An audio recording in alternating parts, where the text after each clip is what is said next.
வரை காதலித்து விட்டேன். தற்கொலையின் விளிம்பு வரை அனுப்பியவர்களையும் அன்பு செய்தேன். மது கிண்ணங்களில் நிறைக்கப்பட்டிருந்த நடனங்களை எல்லாம் ஆடி தீர்த்தாயிற்று.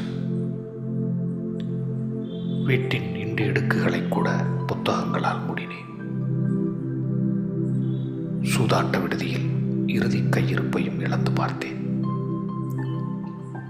களைப்பையும் மீறி பயணம் செய்துவிட்டேன். நதிகளையும் மலைகளையும் மரங்களையும் பறவைகளையும் விழிகொள்ள இயலாத அளவு அள்ளி சேமித்தாயிற்று.